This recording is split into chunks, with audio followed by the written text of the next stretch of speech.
Oke, Assalamualaikum warahmatullahi wabarakatuh. Nah, kita hari ini akan membahas tentang tips membuat latar belakang pada proposal penelitian.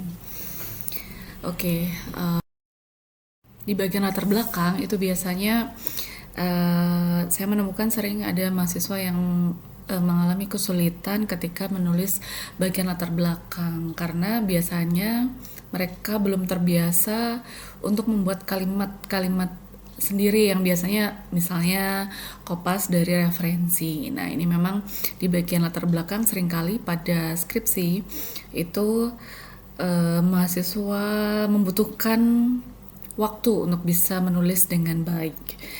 Nah, sebelum kita ke menulis, apa saja sih yang harus ada di bagian latar belakang? Jadi bagian latar belakang adalah bagian awal dari proposal penelitian kita atau misalnya di sini adalah skripsi mahasiswa. Jadi latar belakang adalah eh, apa perumusan masalah atau masalah apa yang kita angkat dan mengapa kita mau meneliti itu dan itu harus muncul di latar belakang. Jadi apa saja yang harus ada? Yang pertama adalah rumusan masalah. Jadi yang pertama, pembaca harus tahu topik permasalahan apa yang kita angkat dan itu biasanya ada di awal paragraf-paragraf awal di latar belakang. Nah, ini untuk segera menunjukkan kepada pembaca apa sih yang mau kita teliti gitu. Jadi di bagian awal itu juga jangan menulis dengan awalan yang terlalu umum gitu, terlalu umum tetapi bertele-tele dan nggak to the point. Apa sih topik yang mau kita angkat, jadi akan melelahkan pembaca. Jadi rumusan masalah dari awal itu paling tidak sudah ada clue-nya, sudah ada benang merahnya, apa sih yang mau kita angkat tentang rumus dan permasalahan apa yang mau kita munculkan atau yang tertarik untuk kita angkat. Yang kedua adalah urgensi penelitian atau pentingnya penelitian dilakukan. Jadi penelitian dilakukan ya karena memang penting. Biasanya kita bisa menunjukkan besaran masalah atau sebesar apa sih, atau misalnya dengan angka kasus. Kalau di bidang kesehatan bisa dengan angka kasus, eh, ada insidensi, prevalensi, ataupun case fatality rate atau seberapa tingkat kefatalan, mortalitas dan sebagainya. Nah, itu untuk menunjukkan besaran masalah. Kalau kalau itu contoh di bidang kesehatan ya. Tapi di bidang-bidang yang lain yang jelas bagaimana penulis bisa menunjukkan pentingnya. Kenapa sih penelitian ini penting dilakukan? Jadi ada justifikasi di situ. Karena kalau nggak penting ngapain gitu kan. Jadi di latar belakang harus munculkan itu bahwa ini penting untuk dilakukan. Kemudian yang ketiga adalah novelty atau kebaruan.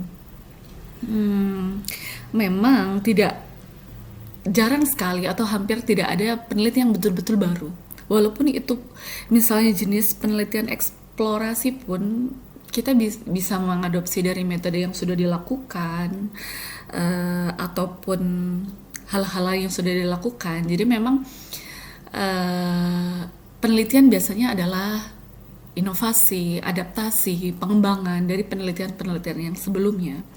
Tetapi juga perlu dan bahkan penting novelty atau kebaruan apa. Jangan sampai ini sudah pernah dilakukan. Hati-hati ketika di awal memilih topik atau ide penelitian.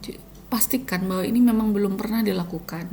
Dalam artian, jangan memplagiasi penelitian lain gitu. Atau sudah pernah dilakukan, kalau sudah pernah dilakukan apa yang baru yang bisa, atau gap of knowledge. Jadi penting di latar belakang eh, masukkan atau berikan informasi kepada pembaca penelitian-penelitian yang sebelumnya sudah dilakukan. Jadi dari situ ada summary atau semacam ringkasan pengetahuan sudah sejauh mana topik yang akan kita teliti yang sudah dilakukan. Jadi dan sejauh dari informasi sejauh mana. Nah, kita bisa menjustifikasi gap of knowledge atau gap hal yang belum diketahui atau hal yang belum diteliti itu yang apa yang mau kita angkat itu. Ini sangat krusial ada di latar belakang gitu. Jadi biasanya kalau di proposal penelitian yang hibah bersaing itu pasti akan dilihat itunya novelty-nya atau kebaruan apa dalam penelitiannya sehingga penelitian ini menarik untuk dilakukan. Kemudian di akhir ada tujuan penelitian. Jadi memang hal-hal ini harus ada muncul di latar belakang gitu ya. Kemudian, nah ini apa sih yang harus dilakukan sebelum menulis gitu. Jadi kadang-kadang blank tuh mau nulis latar belakang mau gimana gitu. Buka laptop terus bingung gitu ya. Terus apa hal-hal yang bisa dilakukan untuk menulis latar belakang? Baca dulu referensi topik terkait yang akan kita tulis ya. Kita bisa baca artikel jurnal atau review. Jadi kalau artikel adalah hasil-hasil penelitian yang terkait dengan topik kita. Review adalah kumpulan dari penelitian. Jadi ketika ingin melihat atau ingin mengetahui lebih dalam terkait topik, baca review. Itu akan sangat membantu untuk mengetahui secara cepat topik kita secara lebih komprehensif gitu. Baca review. Kemudian buku terkait teori ataupun informasi-informasi yang sudah diketahui tentang topik penelitian. Kemudian yang tidak kalah penting, nah ini kalau yang masih baru atau mahasiswa yang membutuhkan guideline, membutuhkan semacam petunjuk atau kadang-kadang bingung ini paragraf ini mau nulis apa, selanjutnya mau nulis apa, coba deh bikin alur penelitian, alur pikir bagian di latar belakang gitu. Jadi kayak bikin skema. Bagian ini mau apa, bagian ini mau apa, itu akan lebih mengarahkan ketika mau menulis.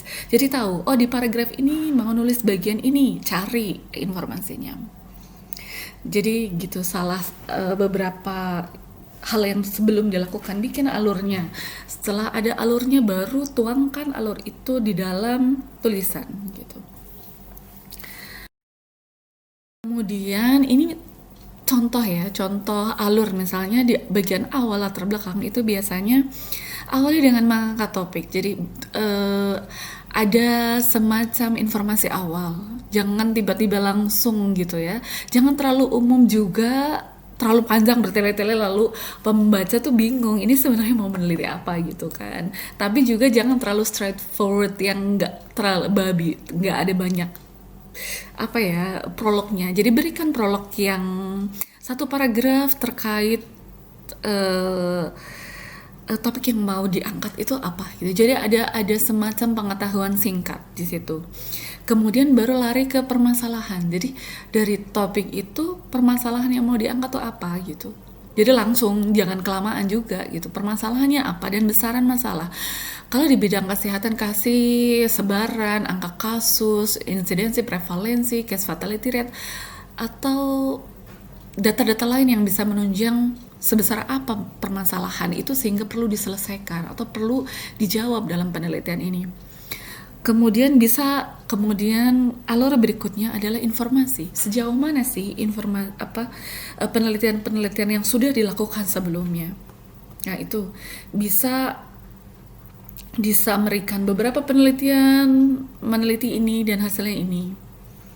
Dan kemudian di bawahnya adalah gap of knowledge. Jadi tanpa kita tahu penelitian-penelitian sebelumnya, susah untuk tahu gap of knowledge atau hal apa yang belum diteliti. Jadi rajin-rajinlah baca tentang penelitian-penelitian yang dilakukan sebelumnya. Itu juga bisa menjadikan ide-ide variabel apa yang bisa ditambahkan, atau misalnya ada ide untuk meneliti ini di populasi lain atau populasi itu masyarakat atau kelompok lain yang lebih spesifik. Nah, seperti itu. Jadi memang di dalam membuat proposal penelitian memang harus banyak baca. Kemudian di belakang tetap harus ada kenapa kita tertarik. Jadi ada besaran masalah, ada gap of knowledge, dan Tujuan penelitian, kenapa kita tertarik untuk meneliti ini, dan juga penelitian ini secara eksplisit itu apa? Nah ini, kalau sudah dibuat alur seperti ini, akan memudahkan ketika menulis bagian pendahuluan atau latar belakang. Jadi sudah tersusun gitu, secara alur pikir. Jadi pembaca yang akan membaca skripsi atau proposal penelitian kalian itu akan lebih enak gitu, lebih mau meneliti ini karena ini kebaruannya ini gitu. Kemudian tipsnya, biasakan menggunakan atau menulis kalimat sendiri, tetapi tetap berdasarkan data referensi baik dari artikel atau buku yang diacu.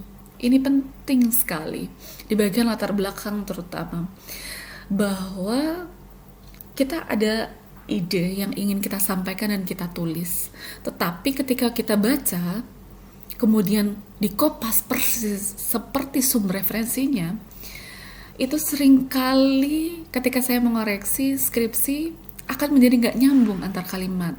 Ini sering sekali karena problem adalah kopas. Jadi biasakan kita menyampaikan apa yang ingin kita sampaikan dengan kalimat sendiri, tetapi mengacu pada referensi yang akan kita baca, yang kita acu. Kemudian cantumkan referensi di situ. Ini memang perlu latihan, jadi memang menulis ini perlu latihan. Jadi bagaimana menyampaikan, karena proposal di sini ataupun skripsi adalah bahasa tertulis yang penulis dituntut untuk bisa menyampaikan agar pembaca mengerti. Memang beda antara bahasa lisan dan bahasa tulis. Kadang-kadang mahasiswa ngerti apa yang mau disampaikan, tetapi menuangkan dalam tulisan itu kadang masih belum enak untuk dimengerti. Nah ini perlu latihan terus-menerus. Kemudian perhatikan setiap kalimat di awal paragraf. Jadi setiap paragraf agar dapat terbaca secara berkesinambungan. Ini juga ada beberapa yang sering saya temukan, antar paragraf tuh nggak nyambung. Habis cerita ini lari kemana gitu. Ini pentingnya kalimat di awal paragraf. Kalimat di paragraf atau usahakan ada benang merah dengan paragraf sebelumnya, dan itu kalimat kalian sendiri. Tulis dengan kalimat yang enak, kalimat yang baik dan informatif, sehingga alurnya tidak terputus gitu.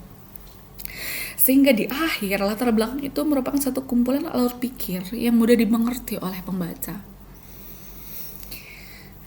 Kemudian sintesiskan beberapa artikel yang dibaca sehingga dapat ditulis dengan lebih ringkas, namun inti informasi tersampaikan dengan jelas. Ini terutama misalnya di bagian penelitian sebelumnya. Jadi jangan menulis penelitian sebelumnya dilakukan oleh X dengan judul X dengan hasil bla bla bla bla bla bla, panjang sekali satu paragraf. Sintesiskan atau summary-kan, ringkas informasi. Kalian baca misalnya 3 jurnal dengan topik serupa, hasilnya seperti apa, ringkas. Kemudian buat kalimat sendiri sehingga mudah dimengerti. Jadi kalimatnya tuh nggak panjang lebar, padahal intinya tuh sama apabila diringkas. Jadi summary-kan, ringkas, supaya pembaca tuh nggak lelah baca terlalu panjang bertele-tele, tapi informasinya sedikit gitu. Jadi dengan mensintesis ini sangat memudahkan pembaca untuk lebih mengerti tentang apa yang ingin kita sampaikan gitu di